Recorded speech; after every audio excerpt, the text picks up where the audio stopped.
Tokopedia, ada Traveloka, ya kan, ada Gojek gitu kan. Kan di Kamerun belum ada nih.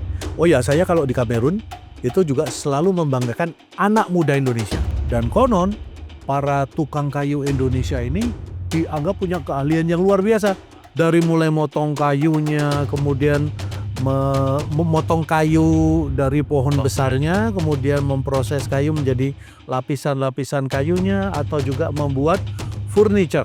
Kata manajer perusahaan itu, orang lokal belum bisa menggantikan kecanggihan para tukang Indonesia. 17-an di Timor Leste tahun 1999. Saya terharu kalau melihat ketika itu di Likisha, melihat banyak kibaran bendera merah putih di sana. Dan saya tahu bahwa dalam waktu dekat ketika itu akan diadakan jajak pendapat atau sering disebut media sebagai referendum.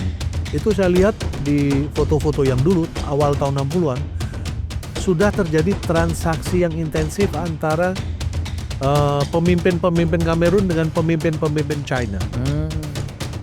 Padahal Indonesia adalah host dari konferensi Asia Afrika tahun 1955 di Bandung. Tapi dilalahnya saya tidak melihat ada pertemuan antara Indonesia dan Kamerun tahun 60-an itu Mas Iwan. Ada Emmanuel Mabuang Kesak, ada Onana. Mereka tuh berharap supaya pemain Kamerun yang bermain di Liga Indonesia itu bisa sebanyak tahun 90-an. Oke. Beberapa masih berbahasa Indonesia dengan lancar, sangat lancar. Iya. Saya senang makanya bisa ngobrol bahasa Indonesia dengan orang Kamerun di Kamerun.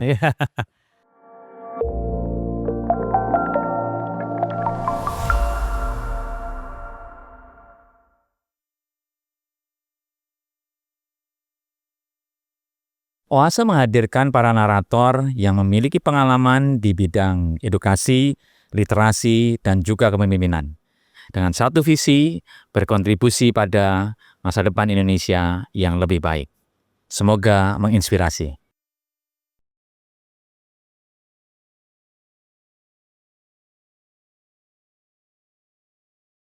Halo teman-teman sekalian, senang sekali di podcast Oase kali ini. Saya kehadiran seorang tamu yang luar biasa, dan ini adalah seorang sahabat lama saya. Sudah lama sekali tidak ketemu.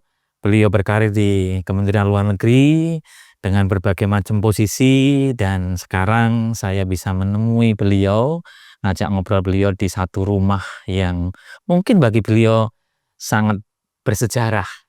Dan inilah dia, Mas Agung Cahaya Sumirat.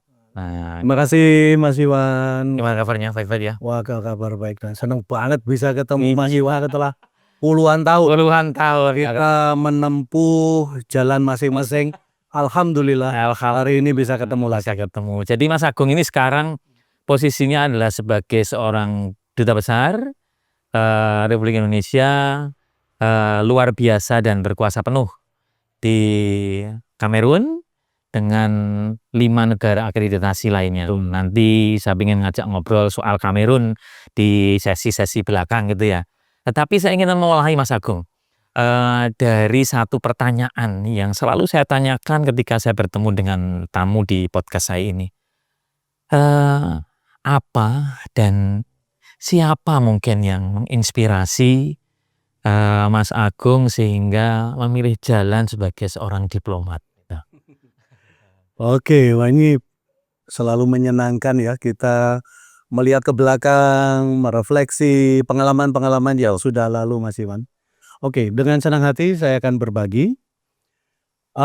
Ketika kelas 5 SD, salah satu guru saya itu pernah bertanya ke seluruh kelas terkait kepala negara Malaysia itu siapa gitu dalam pelajaran ilmu pengetahuan sosial kalau nggak salah.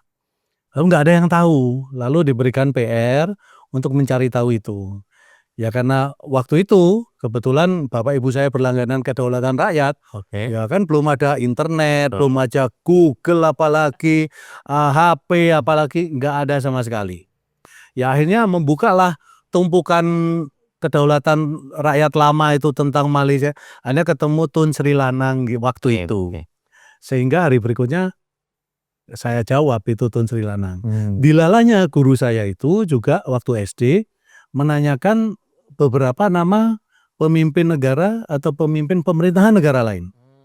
Wah, itu kan kayak membuat saya semangat nih. Apalagi waktu itu juga zaman di mana televisi itu kan hanya satu, Yes. TVRI. Yes. Ya. Dan program yang sangat memukau saya waktu itu adalah Dunia Dalam Berita. Bagaimana para pembicara berita itu, pembaca berita. Ya, Bu Tuti Aditama, Pak Fakhrudin Soekarno, Pak Sam Amir, kemudian Edwin Saleh Indrapaja dan seterusnya itu. Wah, kan ini untuk generasi milenial pasti langsung muter-muter. Ini siapa nama-nama itu kan, tapi untuk generasi saya pasti tahu. Itu cerita tentang perang Malvinas, tentang perang Irak-Iran, tentang perang Lebanon and so on and so forth. Nah, saya sangat terkesima sekali dengan perang Malvinas itu sekitar tahun 82. Itu tentang kiprah helikopter Inggris Sea King, kapal Indo-Inggris, kemudian Jenderal Leopold Galtieri. Itu mereka berperang, bertempur tentang itu, dan pengalaman itu ya bagi saya luar biasa. Dan waktu itu muncullah pikiran, asik ya kalau bisa bertugas ke luar negeri. Waktu itu saya nggak ngerti profesi diplomat, sama sekali nggak ngerti. Hanya kemudian belakangan saya mulai tahu tuh sosok Menteri Luar Negeri Republik Indonesia Muchtar Kusuma-Atmaja. Yes, ya gitu. Begitu mungkin SMP SMA mulai mengerucut karena ada faktor Pak Ali Alatas. Pak Ali Alatas itu. Nah, Pak Ali Alatas kan sebagai Menlu kan, waduh, gagah banget, wah keren dandanannya, jasnya, dasinya. Itu semakin membuat saya sangat terinspirasi ingin menjadi diplomat seperti Pak Ali Alatas seperti itu. Makanya kemudian waktu di SMA ketika penjurusan saya mati-matian ingin masuk IPS. Mati-matian masuk IPS. Mati karena saya harusnya itu di jurusan di A2 biologi. Saya simply nggak mau. Tapi guru saya waktu bilang kelas IPS sudah full, udah nggak boleh lagi. Tapi saya bilang saya belajar tanpa meja kursi nggak apa-apa, pakai tikar pun saya jalan, yang penting IPS. Wah, gitu. Wah, bapak ibu saya sebenarnya kurang setuju kan. Kelas IPS waktu itu kan kesannya kesan buangan, anak-anak nggak serius sekolah. Tapi ya mungkin saya sudah punya visi karena saya pengen jadi diplomat, pengen masuk jurusan HI UGM. Ya kenapa harus ngambil eksaktakuler lebih gitulah. Makanya saya harus konsisten lewat jalur IPS. Jadi gitu. SMA 1 terus ya. Dan kalau saya pernah di backstage kita pernah dengar, Mas aku juga pernah cerita soal belajar bahasa. Kan menjadi diplomat itu kan, iya benar, bahasa asing, kemampuan bicara bahasa asing kan menjadi sesuatu yang tidak bisa ditawar. Nah, itu sejak kapan nih Mas aku mulai belajar bahasa gitu? Ya, pelajaran bahasa Inggris pertama itu zaman kita ya. Itu kan kelas 1 SMP. Betul. Dan saya ingat banget, saya itu ujian bahasa Inggris pertama itu nilai saya itu 4. Ya kan, 4. Saya nggak mudeng ketika guru saya ngajarin tata bahasa Inggris pertama tuh, Ali is a boy, Ali is not a boy, is Ali a boy, yang gitu-gitu loh. Saya kayak ya udah roaming aja, saya lewat gitu kan. Akhirnya saya nggak serius, semester 1 nilainya jelek, 4 apa 5 gitulah bahasa Inggris. Tapi belakangan saya main ke daerah depan Pasar Wates yang waktu itu banyak penjual toko buku di lapak-lapak itu. Nemulah salah satu buku terbitan Solo lah, saya ingat banget waktu itu. Kali ya? Saya lupa banget, saya lupa banget. Di situ ada structure English grammar apa-apa. Saya ingat sampulnya itu agak coklat tuh. Saya baca loh, kok materinya seperti yang diajarin guru saya. Wah, pasti guru saya dari buku ini nih, kita begitu. Nah, saya baca, loh kok saya mudeng gitu kan. Jadinya saya mudeng dari situ. Ya, singkat kata dari buku itu tuh saya beli 1 seri full. Dari kelas 1, kelas 2, kelas 3 sudah saya baca dulu. Loh, kok asik ya bahasa Inggris itu. Nah, sebenarnya pengalaman saya paling berat itu dari kelas 1 SMP itu untuk bahasa asingnya. Kalau yang SD kelas 5, kelas 6 itu lebih ke visualisasi apa namanya mimpi gitu ya. Iya. Mimpi, pengen tahu dunia luar, pengen keluar negeri tanpa saya tahu profesi diplomat gitu. Nah, dari kelas 1 SMP semester 2-nya nilai saya langsung 9. Nah, ya. Jadi cum laude.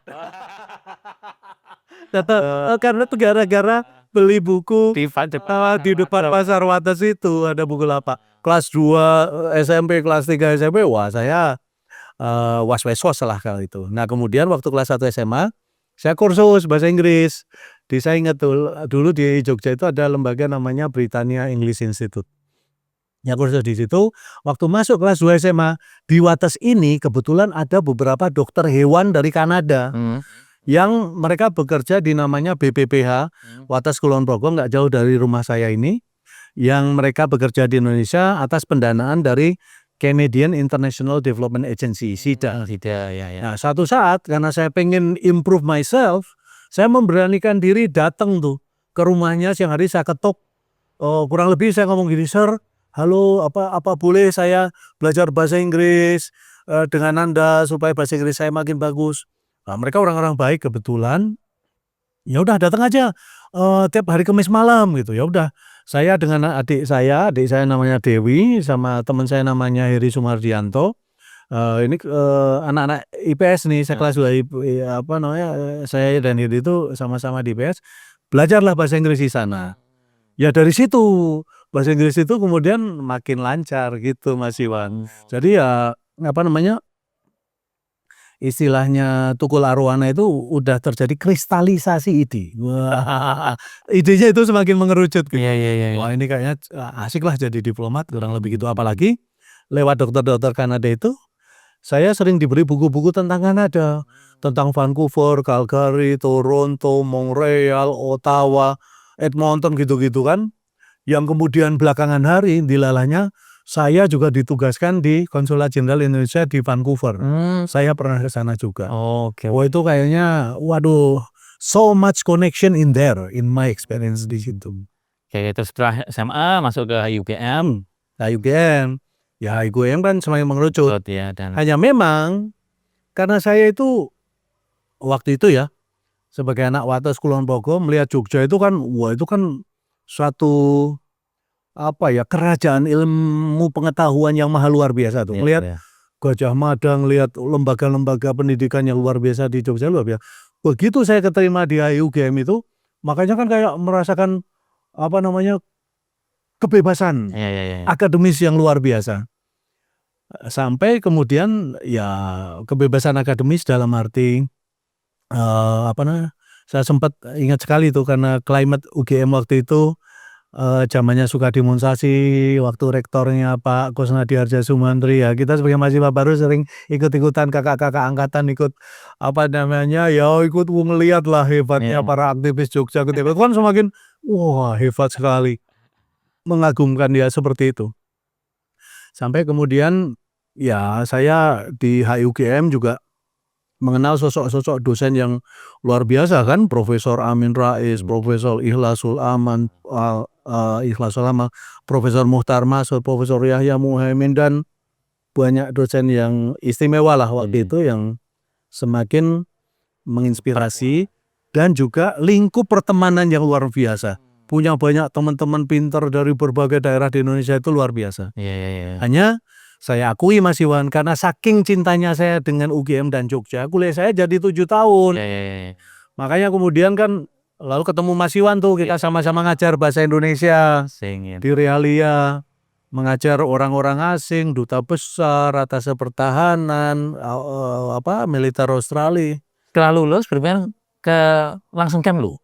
Atau langsung Kemlu. Tidak ada alternatif lain, bukan daftar Kemlu? Enggak ada, karena paralel ya sebenarnya saya juga daftar ke beberapa institusi yang lain gitu, tapi dilalahnya Kemlu saya keterima duluan. Ya ada tertolak juga di lembaga lain, lembaga badan internasional. Tapi semua itu kan menjadi kayak proses pematangan ya. Tapi Kemlu sekali langsung diterima? Alhamdulillah langsung diterima. Dan ini makin gimana waktu itu setelah cita-cita lama gitu ya, terus langsung diterima gitu? Ya seneng banget itu Mas Iwan, karena terus terang, waktu itu saya lulus dari UGM tuh hampir umur 27 Ya. tahun. Sudah sangat telat lah untuk ukuran Masih rata-rata ya, kan, ya. karena saya kuliah 7 tahun tadi. Kemudian kesempatan saya untuk tes di Kemlu atau PNS ya tinggal sekali itu waktu itu, karena batas umur S1 waktu itu 28 tahun. Nah kalau saya ikut tahun berikutnya, berarti saya udah lewat, Ya, ya. kesempatan itu nggak akan ada lagi. Makanya saya merasa senang karena aspirasi orang tua saya juga, saya tuh jadi PNS saja gitu. Jadi kebayang kan kalau anak-anak zaman sekarang mungkin mereka tidak berpikir untuk menjadi PNS kan, ingin menjadi YouTuber, ingin menjadi influencer dan sebangsanya. Ya, ya. Tapi di zaman saya waktu itu PNS itu kan punya kedudukan yang cukup istimewa lah di kalangan masyarakat. Nah saya dalam arti itu saya merasa senang bahwa keinginan orang tua saya itu bisa saya penuhin. Ya, ya. Saya keterima di Kemlu sebagai bagian dari pegawai negeri sipil nasional. Ya, ya. Nah terus dalam perjalanan sampai dengan titik ini posting gimana Mas? Kemana saja sudah pernah dilakukan? Kalau first posting penugasan saya pertama itu di Perutusan Tetap Republik Indonesia di Jenewa. Ya. Di Jenewa, Swiss. Nah di sana yang ditangani adalah isu-isu multilateral. Saya pernah menangani isu human rights, hak asasi manusia, isu labor standard, isu World Health Organization, isu migration, isu pengungsi dan lain-lain. Dan praktis itu isu-isu itu sangatlah apa istilahnya ya, enlightening, mencerahkan karena banyak hal baru yang saya pelajari di sana, belajar tentang bagaimana teknik diplomasi di level multilateral, banyak negara PBB. Ya, betul. Kalau kita dulu dengar PBB kan wah itu luar biasa lah. Ya. Dan saya senang pernah mengalami ada di sana. Dan itu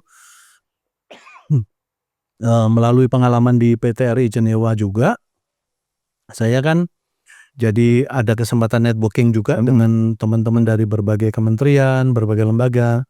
Jadi spektrum sosialnya juga meluas. Ya. Karena spektrum sosial meluas, informasi dan transaksi ide-ide itu pun semakin berkembang. Jadi dalam arti apapun. Itu sangat saya syukuri. Saya first posting di PT RI Jenewa. Saya belajar tentang teknik diplomasi multilateral, negosiasi, mengkomunikasikan ide, bermain juga seni untuk take and give, ya kan? Itu juga terus terang saya bersyukur saya mengalami penugasan di PT RI Jenewa itu. Setelah multilateral kemana Mas? Nah, penugasan luar negeri saya yang kedua itu di KJRI Vancouver. KJRI Vancouver, Kanada, di pantai barat Amerika, Kanada. Itu negara yang sangat indah. Saya bertugas sebagai konsul penerangan dan sosial budaya. Jadi intinya Mas Iwan itu intinya KJRI itu berusaha mempromosikan Indonesia, terutama sesuai tupoksi saya, sosial budaya dan pariwisata Indonesia. Karena banyak orang Kanada yang belum tahu Indonesia. Ketika itu tahu Indonesia baru mungkin Bali. Tapi Indonesia as a whole belum banyak tahu. Nah akhirnya ya dengan seniman-seniman lokal, dengan jurnalis lokal, dengan para aktivis budaya lokal, ya tugas saya membuat misalnya pentas gamelan, tarian Indonesia, wayang, tarian Bali juga dalam satu paket, bekerja sama dengan Simon Fraser University selama 3 hari misalnya.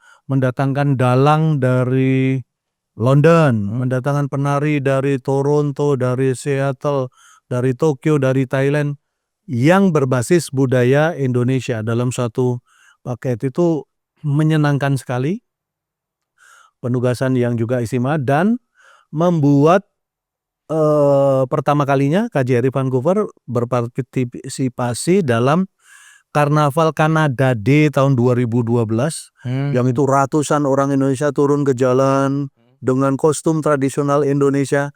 Kita waktu itu seneng banget bisa membuat showcase budaya karena kan diliput oleh banyak TV lokal Kanada tuh. Dan biayanya nggak mahal karena kita sharing dengan banyak pihak. Jadi hal-hal seperti itulah yang ditonjolkan. Belum lagi di bidang ilmu pengetahuan, tiba-tiba ada sarjana Kanada yang kemudian senang dengan kehidupan suku Dayak, kemudian kita mendatangkan kepala suku Dayak ke Vancouver, ceramah tentang konservasi hutan Kalimantan dengan local wisdom. Itu Pak Lejitak namanya, itu kepala suku Dayak. Ceramah di University British Columbia, di Simon Fraser University, di West University, kemudian bertemu dengan istilahnya orang Kanada menyebutnya indigenous people. Masyarakat pribuminya Kanada disebutnya First Nation. Mereka berdialog, kan indah banget kan. Betul. Karena melalui KJRI itu bisa difasilitasi suatu transaksi lintas budaya, bukan hanya orang-orang dari Jakarta atau Jogja, tapi dari pedalaman Kalimantan pun bisa berkomunikasi dan bertransaksi dengan teman-teman yang ada di Kanada. Jadi menurut saya diplomasi baik itu multilateral maupun bilateral seperti itu menjadi sangat penting, tools, satu alat yang sangat penting untuk mendekatkan kesepahaman, saling pengetahuan tentang budaya lintas negara. Baik Mas Agung, saya pengen dengar ceritanya nih. Kan pernah waktu 99 ditugaskan sebagai diplomat, ditugaskan ke Timor Leste itu. Bukan Timor Leste waktu itu, Timor Timur ya, waktu ada proses referendum di sana. Jajak pendapat. Nah, bisa cerita, itu sebuah pengalaman yang kalau menurut saya dan banyak orang tahu bahwa peristiwa itu adalah peristiwa yang amat sangat bersejarah bagi Indonesia, dan Mas Agung ada di sana sebagai salah satu saksi sejarah gitu. Mungkin bisa cerita lebih jauh. Iya. Cerita ini. Ya benar tuh Mas Iwan, saya masih ingat sekali itu tahun 99 tahun 1999 saya baru saja selesai pendidikan diplomat tingkat dasar Caraka Muda, kemudian Kementerian Luar Negeri perlu beberapa orang termasuk diplomat muda untuk ditugaskan sebagai pemantau proses jajak pendapat di Timur ketika itu. Saya bertugas di Likisa bersama dengan 2 diplomat senior yang lain. Saya yang waktu itu paling muda. Pengalamannya memang pengalaman luar biasa. Terus terang ada unsur mengharukan dan terharulah. Terutama ketika 17-an di Timor Leste tahun 1999. Saya terharu kalau melihat ketika itu di Likisa, melihat banyak kibaran bendera merah putih di sana. Dan saya tahu bahwa dalam waktu dekat ketika itu akan diadakan jajak pendapat atau sering disebut media sebagai referendum. Kan kita nggak pernah tahu ketika itu hasil akhirnya seperti apa kan. Apakah merah putih ini akan terus atau tidak. Kan gitu. Dan kita tahu bahwa kemudian jajak pendapat itu hasilnya adalah Timur tidak lagi menjadi bagian dari Negara Kesatuan Republik Indonesia. Kalau mengingat itu saya juga sedih dalam arti karena somehow sejak saya SD itu kan kita sudah diajarin tentang Timur kan menjadi bagian dari Indonesia, tapi tahun 99 itu itulah yang terjadi. Kemudian terjadi Timur tidak lagi menjadi bagian dari Republik Indonesia. Dan dalam proses itu memang banyak peristiwa yang unik. Saya bertemu dengan beberapa murid yang dulu pernah saya ajarin bahasa Indonesia di Jogja. Kan ini peristiwa udah di Jogja awal tahun mungkin 93 94 8 tahun kemudian. 8 tahun kemudian tahun 99 ketemu tuh sama yang sekarang setahu saya menjadi Brigjen Justin Ruki yang bertugas di Likisa juga. Kita saling kaget. Lu Kata Jasin, kok Pak Agung ada situ tuh? Loh, Pak Jasin kok ada di situ? Ya udah, kita tetap berteman, tapi tentu Pak Justin ya bertugas sebagai bagian dari pemerintah Australia. Saya sebagai bagian dari pemerintah Indonesia. Dia nanya, kok Pak Agung bisa di sini ya? Dan saya di sini ya? Kok bisa begitu ya? Saya bilang, itu seninya, pikirkan sendiri. Ya, jadi mungkin ketika itu Pak Justin Ruki juga bertanya-tanya, padahal itu hanya coincidence saja. Betul, pure coincidence. Tapi belakangan saya juga senang gitu ya bertemu dengan beberapa mantan murid yang dulu belajar di Realia Jogja, di Pusat Bahasa Indonesia di Jogja itu ada Dan Hartigan, ada lagi diplomat Australia namanya Nora siapa gitu ya, saya agak lupa nama belakangnya, tapi sangat menarik. Maksud saya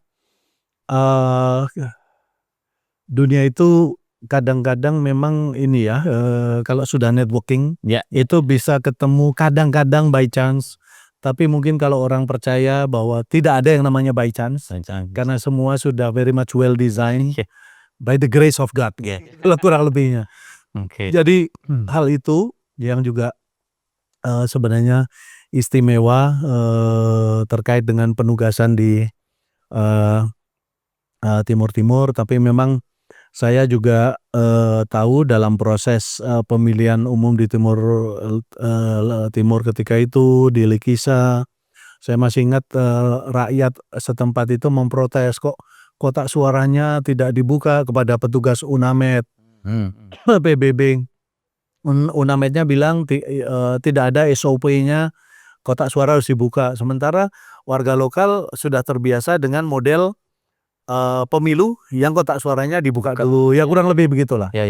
Tapi singkat kata, saya pun sebenarnya sudah memprotes ketika itu, tapi ya kita kan sudah bekerja sama dengan UNAMED dan percaya pada proses UNAMED ketika itu.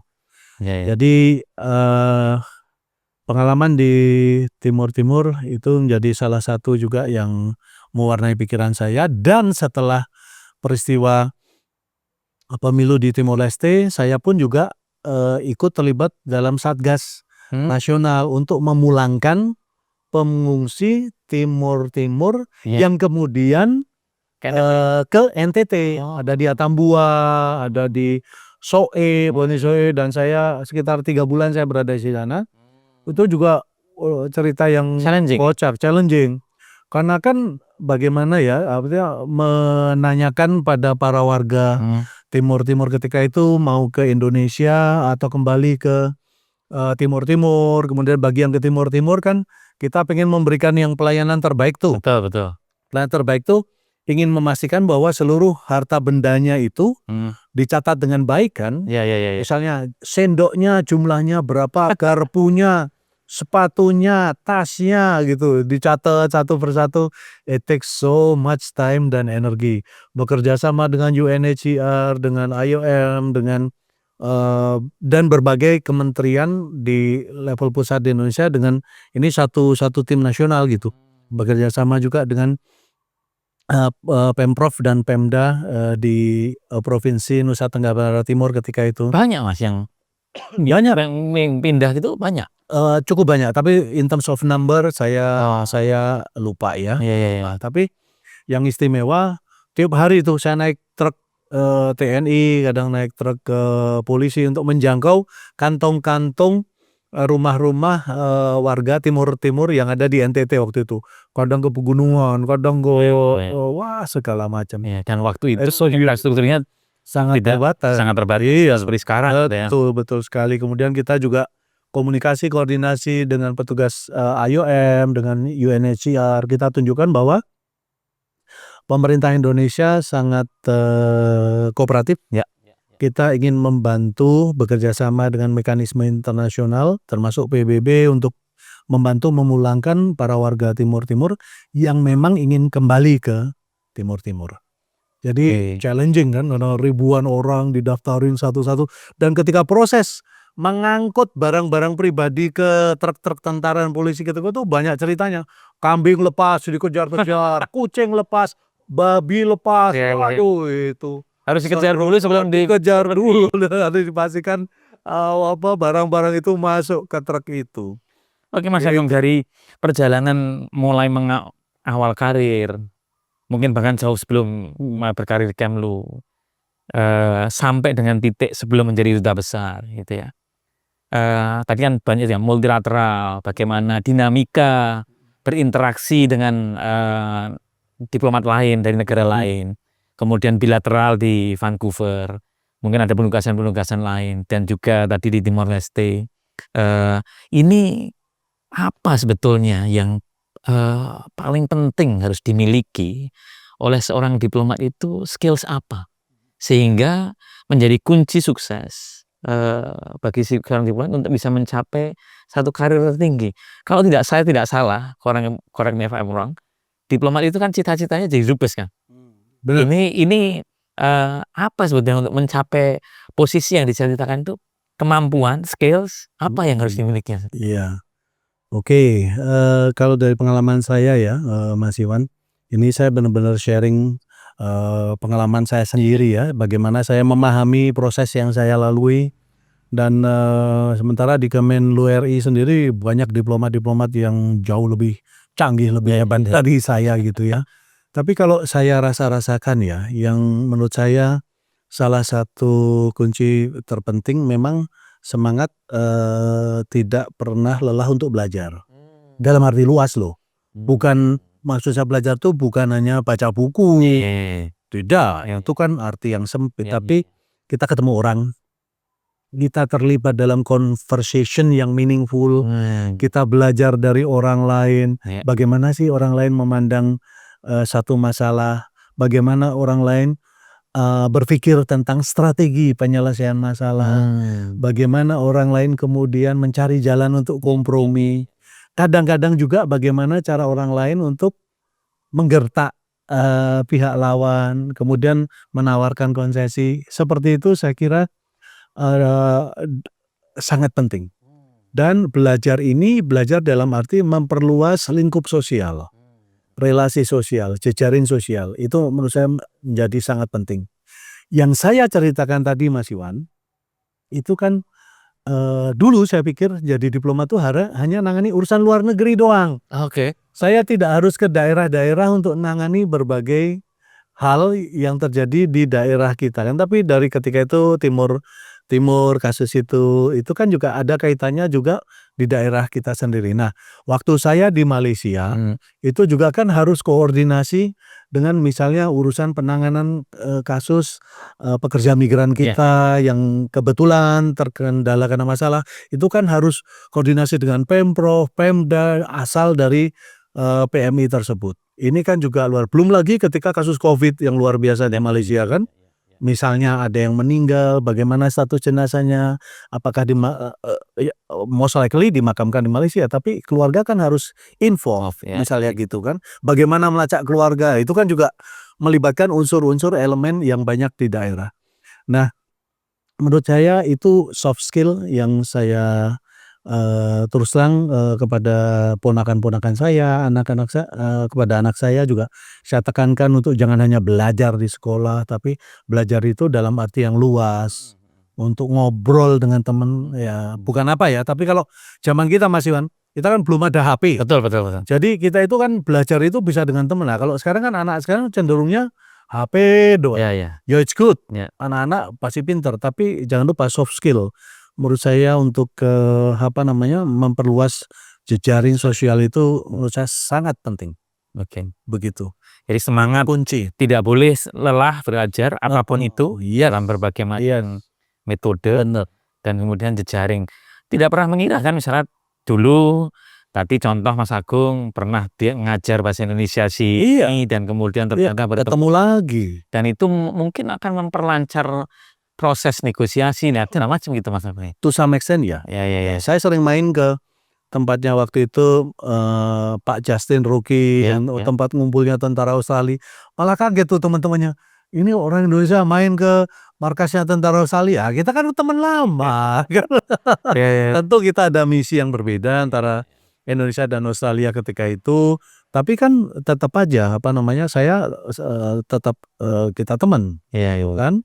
To some extent kan juga saya ingin menunjukkan juga melalui teman saya Justin Ruki itu bahwa pemerintah Indonesia kita kooperatif, kita terbuka untuk bekerja sama dengan mekanisme internasional gitu. Oke Mas, sekarang saya pengen ngobrolin soal posisi sekarang. Sekarang kan sudah kan baru berapa bulan? 7 bulan. 7 bulan. Sekarang bulan Februari, berarti bulan Agustus ya? Iya, waktu itu Juli.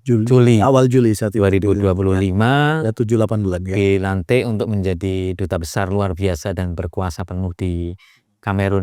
Ada negara akreditasi lain?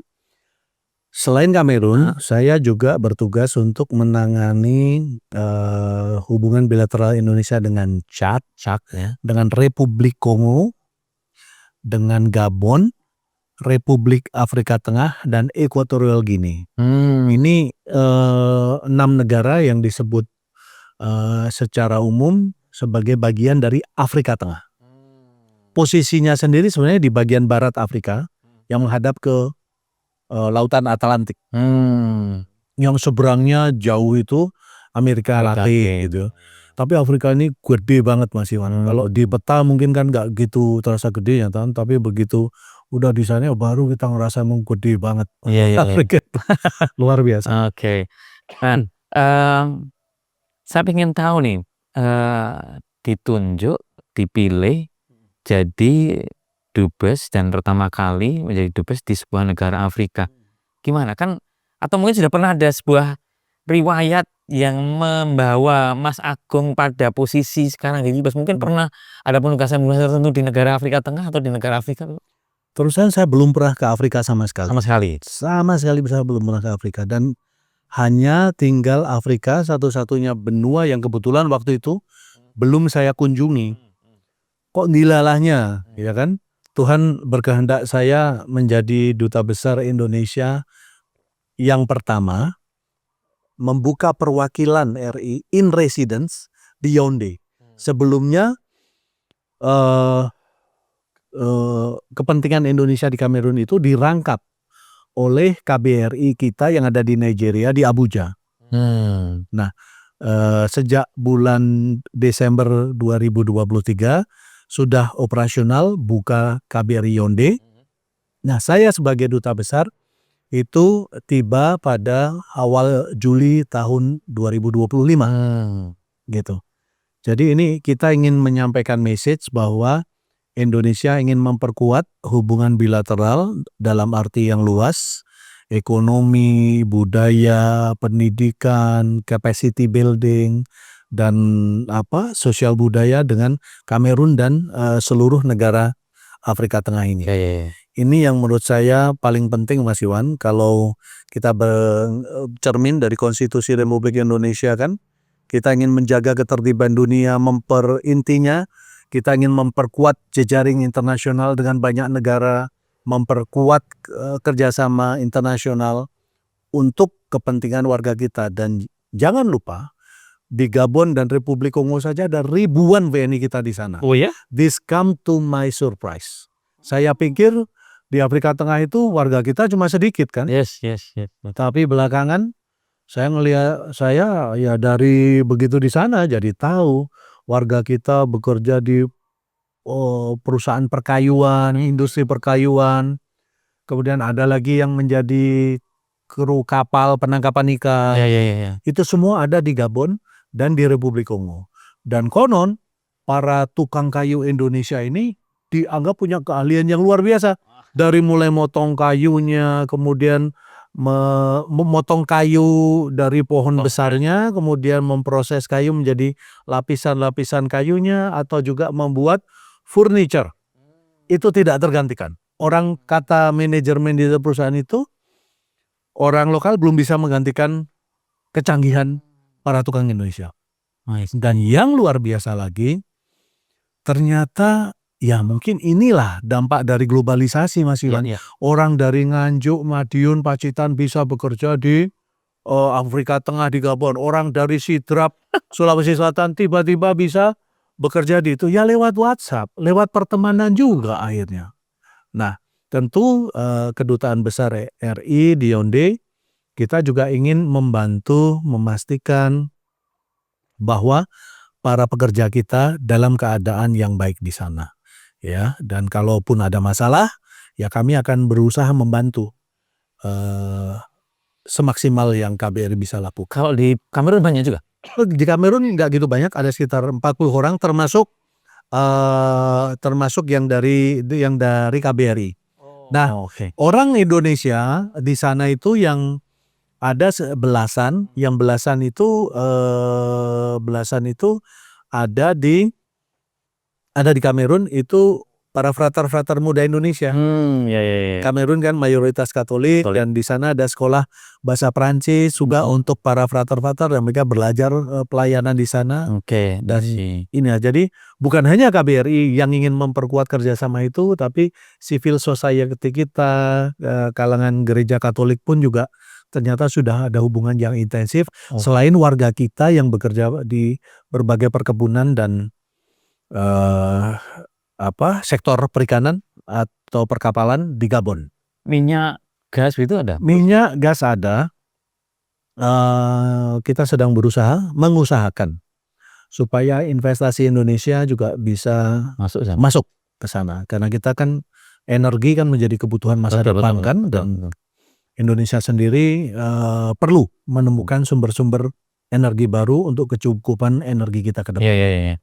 Nah, kalau bagi banyak orang,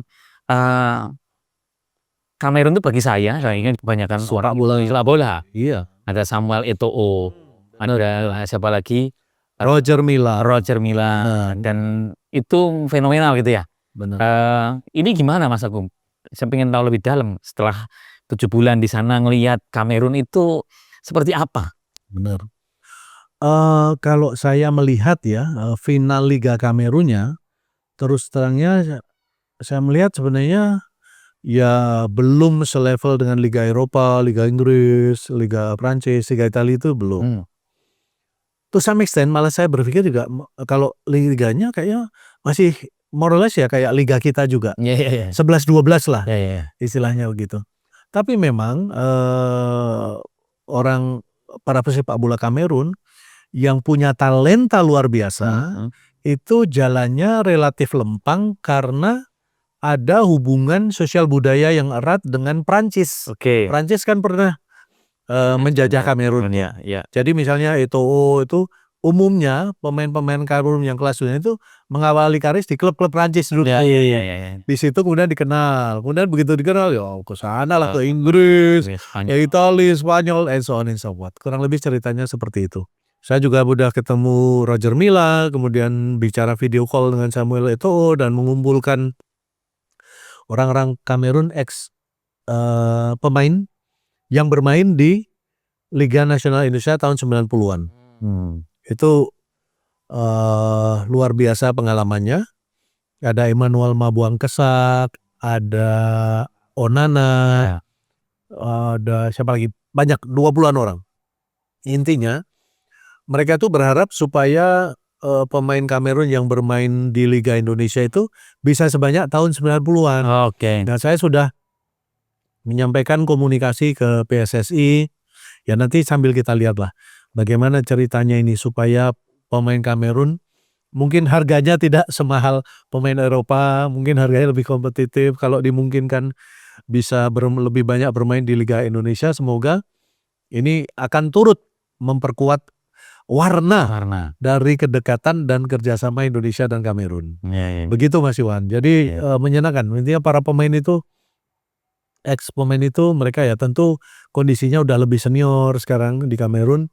Dan mereka selalu mengingat Indonesia dengan indah, makanannya yang enak, makan rendangnya yang wah semuanya lah. Gulai, waduh. Mereka cerita itu dengan so beautifully gitu. Dan beberapa masih berbahasa Indonesia dengan lancar, sangat lancar. Saya senang makanya bisa ngobrol bahasa Indonesia dengan orang Kamerun di Kamerun. Mas Angga, saya pengen ngerti, Indonesia baru buka perwakilan, ngirim dubes sekarang di Kamerun. Apa sih tujuan strategisnya? Signifikansinya ya. Oke. Menurut saya ada beberapa hal. Yang pertama, pemerintah kita pengen istilahnya itu memperluas hubungan dan kerjasama dengan negara-negara non-tradisional atau non-traditional market, Oke. ya kan? Kalau kita lihat ya, kita tahu dinamika situasi politik, ekonomi dunia sekarang kan ya sangat colorful, sangat dinamis.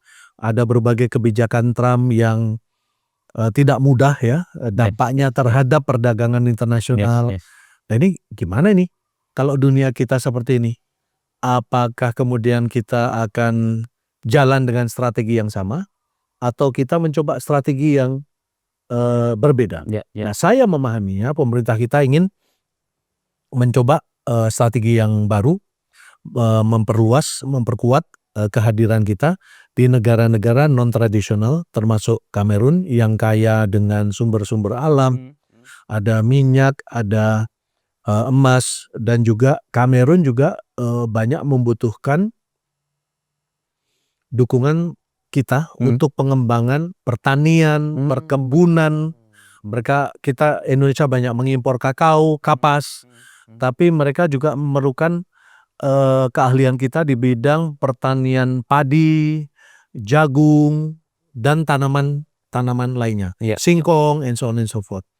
Dan pihak Kamerun juga melihat Indonesia ini sebagai model yang ideal karena mungkin Indonesia belum semaju China teknologinya, tapi justru itu Indonesia dianggap sebagai negara yang benevolent dan kooperatif, ya. Mau membantu, mau bekerja sama dengan negara berkembang, termasuk Afrika. Dan terus terang saya itu baru 4 bulan di sana, saya sudah bisa ketemu dengan sekitar 11 pejabat di level menteri. Padahal terus terang Mas Iwan, hingga hari ini saya belum ada kesempatan, belum dijadwalkan untuk menyerahkan credential letter atau surat kepercayaan dari Presiden Prabowo kepada Presiden Paul Biya Kamerun ataupun Presiden atau Perdana Menteri yang lain. Saya masih menunggu ini. Oh, jadi masih menunggu ya untuk menyerahkan kredensial. Benar. Nah, saya barusan lihat di YouTube Profesor Jeffrey Sachs dari Amerika, Columbia University, menyampaikan bahwa Asia and Afrika itu adalah the future. Nah, Mas Agung sekarang ada di sana. Benar. Lihat, how do you see dari pernyataan Profesor Jeffrey Sachs? Oke. Menurut saya statement itu ada benarnya. Profesor Jeffrey Sachs kan seorang ekonom Amerika yang ahli untuk masalah-masalah pembangunan di banyak negara berkembang. Dan beliau pastinya sudah melihat ada pola-pola atau tren kemajuan dunia berdasarkan sejarah, kemudian berdasarkan kekinian dan ke depan. Saya melihat negara-negara Afrika ini kaya dengan resources, Gabon ataupun Equatorial Guinea, minyak dan gas, terutama lepas pantainya itu masih banyak yang belum tereksplor. Tapi mereka sendiri memiliki keterbatasan teknologi dan pengetahuan kalau untuk mengelola sendiri, sehingga memerlukan kerjasama internasional, termasuk juga pengelolaan di berbagai sektor perkebunan, pertanian. Ini pun mereka sifatnya masih sangat tradisional, belum berbasis teknologi.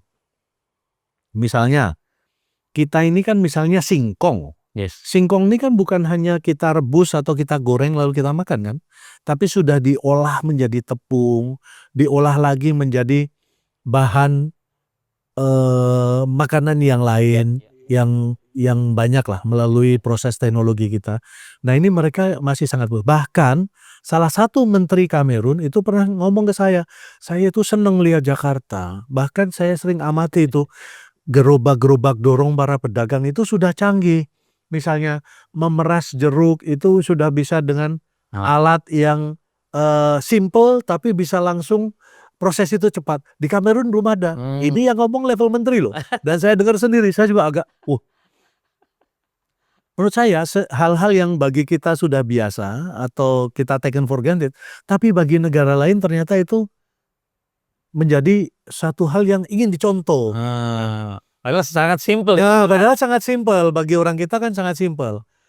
Itu dia Mas Iwan dan sebagai info dan negara RRT atau China ini luar biasa di Afrika Tengah. Mereka Investasi banyak hal. investasi banyak hal, mereka memberikan hibah kalau nggak salah itu gedung parlemen Kamerun itu dibangun atas dasar hibahnya pemerintah China. Kemudian mereka juga memberikan loan untuk pembangunan jalan tol, jalan kereta api, dam, bendungan, kemudian tenaga listrik, kemudian pelabuhan. Itu banyak investasi dari China.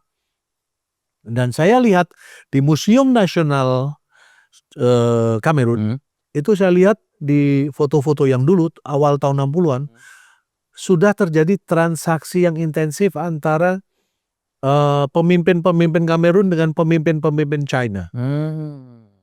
Padahal Indonesia adalah host dari konferensi Asia Afrika tahun 1955 di Bandung. Tapi dilalahnya saya tidak melihat ada pertemuan antara Indonesia dan Kamerun tahun 60-an itu Mas Iwan. Jadi saya tuh juga kayak tek gitu kan. Kayak wow, luar biasa China tuh. Jadi China bisa berbuat banyak di Kamerun sekarang tidak lepas dari rintisannya di tahun awal 60-an. Jadi nggak ada yang sifatnya diplomasi itu 1-2 hari barang itu jadi, nggak ada. Tetapi kalau kita harus invest, kita harus make a presence, kita harus bangun kepercayaan, kita harus memperkuat trust supaya berbagai kerjasama itu enak. Dan menurut saya keputusan ini keputusan baik. We never too late to learn. Kita harus hadir di Afrika Tengah. Dalam konteks diplomasi, hasil dari diplomasi itu mungkin baru akan kelihatan 5, 10, 20 tahun akan datang. Benar sekali. Artinya tidak bisa kemudian mengklaim bahwa ini adalah saya dalam waktu sekian tahun menjabat sebagai duta besar, maka saya akan atau harus punya mengambilkan ini harus berhasil. Belum tentu ya Mas? Belum tentu bisa begitu. Ada yang sifatnya cash and carry. Contoh nih, sebagai contoh. Di Trade Expo Indonesia bulan Oktober kemarin, delegasi Kamerun yang datang dari Kamerun itu 30-an orang pengusaha atau business person. Kemudian melalui forum yang namanya Indonesia Kamerun Business Forum, terjadilah diskusi pendekatan antara pengusaha Indonesia dan pengusaha Kamerun. Kemudian dihasilkan kalau nggak salah ada 7 MOU yang menyepakati kesepakatan untuk perdagangan dan investasi senilai 20 juta US dollar. Bagi saya ini lumayan gitu loh. Karena saya pertama di sana, kemudian karena dukungan teman-teman di KBRI Yaounde yang luar biasa, hanya kita bisa meng-create kesepakatan itu. Tapi kan ini nggak berhenti di situ. Harus terus dikawal prosesnya. Bagaimana kemudian ini terus terjadi. Ya, ini yang sedang dilakukan Mas Iwan. Dalam prosesnya juga tidak mudah karena sistem perbankan di Kamerun belum secanggih perbankan di Indonesia gitu kan. Masalah pembayaran can be a challenging issue, tapi ya nggak apa-apa. Kita terus kawal, kita terus. Dan yang saya seneng sekarang tuh sering sekali pengusaha Kamerun menghubungi KBRI, tolong dibantu untuk proses bisnis dengan Indonesia. Saya udah berkali-kali, saya sendiri saya membantu langsung, saya kontak itu para pengusaha Indonesia. Kadang kita Zoom, kadang pokoknya jangan sampai kita itu kering dengan gagasan, jangan kering dengan inovasi, jangan kering dengan langkah atau gerakan.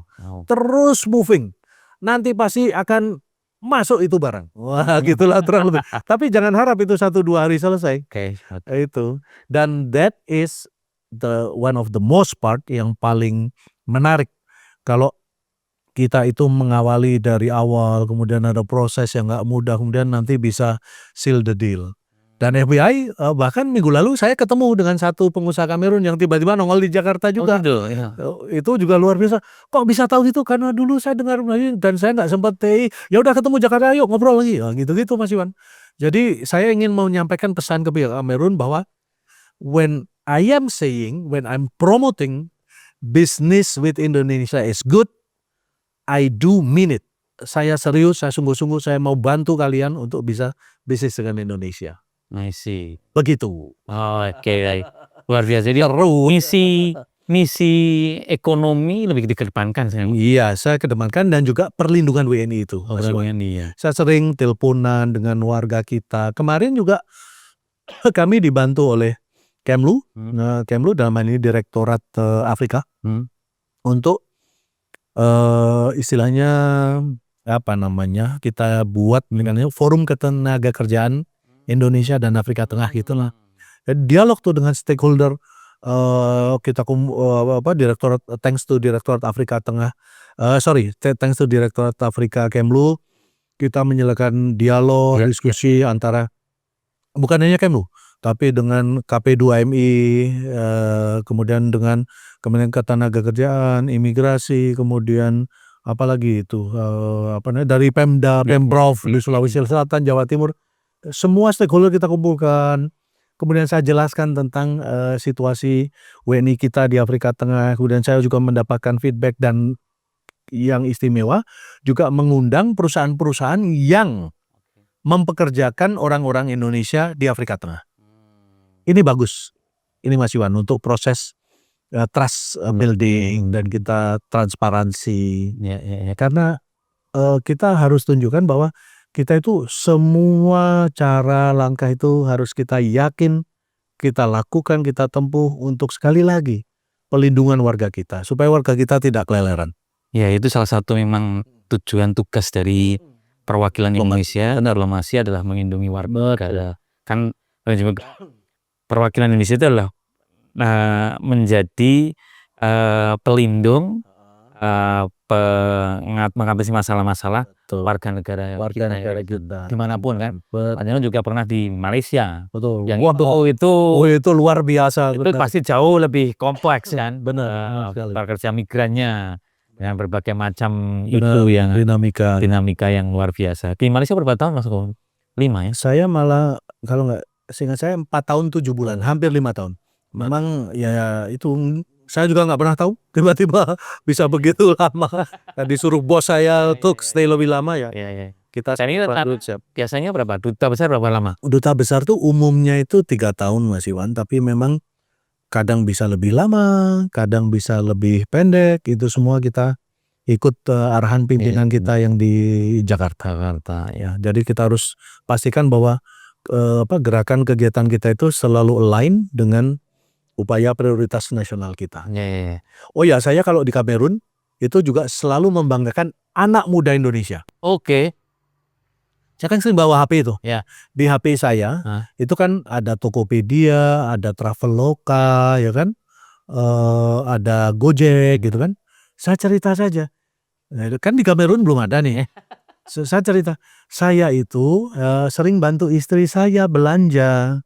Ini lewat aplikasi-aplikasi ini. Kalau istri saya bilang ke saya capek, kemudian saya harus belanja untuk keperluan anak, saya sangat mudah belanja barang Indonesia di Indonesia, tapi menggunakan aplikasi yang saya pakai di Kamerun. Saya belanja susu, belanja pakaian anak, biaya belanja kebutuhan anak, keperluan rumah tangga, dan sebagainya, bisa saya lakukan karena saya berbagi tugas dengan istri yang ada di Jakarta. Itu saya tuh kan mereka juga cukup kaget juga gitu. Nah, ini adalah kiprah anak-anak muda Indonesia. The main driver of this technological revolution adalah anak-anak muda Indonesia yang umurnya 20-an tahun, 30-an tahun, yang menjadi engine of growth of Indonesia saat ini dan pastinya ke depan. Dan saya ingin supaya anak muda Indonesia Kamerun saling belajar. Nah, salah satu cara untuk itu, saya sekarang lagi gencar-gencarnya mempromosikan ini beasiswa KNB dan berbagai beasiswa KNB itu? Beasiswa untuk negara-negara berkembang. Intinya begitulah. Nah, ini oleh pemerintah Kamerun ini direspon luar biasa Pak Iwan. Dipasang di koran-koran utama Kamerun. Saya dengan teman-teman di KBRI ini, ini nih pasti ini yang daftar ini banyak banget ini.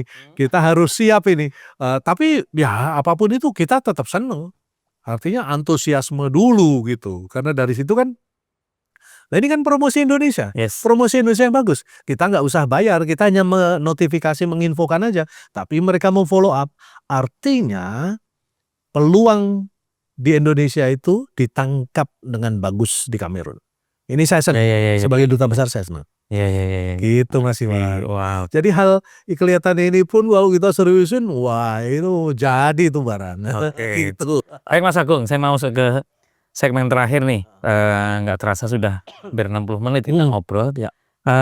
Apa nih pesan Mas Agung sebagai seorang diplomat karir, seorang duta besar sekarang kepada anak-anak generasi Z dan Alpha yang mungkin melihat bahwa pengen keluar negeri, kalau ditanya pengen keluar negeri, pengen pekerjaan yang berpindah-pindah negara, mungkin pengen gitu. Tapi sebagai seorang yang mengalami, pelaku langsung, itu kan tidak sesuatu yang tidak mudah. Nyaman di sini, sudah kemudian harus pindah ke tempat lain, meninggalkan zona nyaman. Nah itu tentu dibutuhkan sebuah skill set tertentu yang ini tidak bisa diperoleh dari pengalaman Mas Agung berarti ya. Itu ternyata udah dipersiapkan, udah inspirasi dari anak kelas 5 dan terus kemudian di SMP. Nah ini ada pesan apa nih Mas Agung bagi anak-anak Gen Z dan Gen Y? Oke, mungkin kalau yang mau menjadi diplomat ya, by the way, untuk menjadi diplomat itu tidak harus dari jurusan hubungan internasional ya. Oke. Dari jurusan komunikasi, hukum, ekonomi, sastra bahasa Inggris, bahasa Prancis, itu pun bisa melamar menjadi diplomat. Menurut saya ya selain pokoknya tekad untuk belajar itu jangan lupa semangat avanturir, bertualang. Itu penting karena kita nggak pernah tahu sebagai diplomat tuh kayak saya tiba-tiba aja ditugaskan di Afrika. Awalnya ya kaget, wah di Afrika saya nggak ada pengalaman tuh. Tapi saya ingat keyakinan saya, konsep saya bergabung jadi korps diplomatik Indonesia adalah saya siap ditugaskan dimanapun oleh pimpinan saya. Ibaratnya saya selalu ingat tuh, saya suka banget pepatah itu namanya, di mana bumi dibijak, di situ langit dijunjung. Oke. Dan saya selalu meyakini itu, Mas Iwan. Dimanapun saya ditugaskan, pasti saya akan mendapat pengalaman baru, pencerahan baru, teman-teman baru yang esensinya itu luar biasa. Saya tidak pernah menolak penugasan. Saya ikut dimanapun, ibaratnya saya juga pernah ditugaskan sampai ke arah puncak Himalaya. Maaf. Kartens maksud saya, daerah Pegunungan Jayawijaya, untuk mengunjungi masyarakat pedalaman Papua dengan pesawat yang isinya hanya 4 orang termasuk pilotnya, dan pesawat itu terguncang-guncang. Wah, saya udah takut setengah mati, tapi saya lalui karena itu juga menjadi bagian dari proses pembelajaran pendewasaan saya. Kemudian on a more serious note, barangkali begini. Belajar bisa dari apapun, tapi jangan lupa saya ingin menekankan sekali lagi social networking. Social networking. Ya, jangan hanya belajar dari HP, dari internet ataupun YouTube, tapi ngobrol lah dengan orang secara fisik, ngobrol lah secara langsung, supaya tumbuh empati kita. Kan kalau hanya dulu kan satu arah tuh, tapi kalau kayak gini Mas Iwan, saya empati kita itu kelihatan, gerakan mata, kemudian cara kita bicara, gestur gitu, kita akan dilatih dengan proses seperti itu. Jadi please gaul, please berteman, jangan hanya bertemannya dari aplikasi saja, sosial media, tapi make time untuk ketemu teman, ngopi, kayak olahraga, kayak saya sekarang lagi seneng tenis, Mas Iwan. Saya hidup sehat. Saya atur makan saya lagi seneng tenis, aerobik. Ya itu cara saya tuh. Kalau saya masih penasaran nih dengan Dubai Spanyol. Saya terakhir tenis single dikalahin sama dia di siang bolong. Saya harus gencar, saya mau kalahin dia.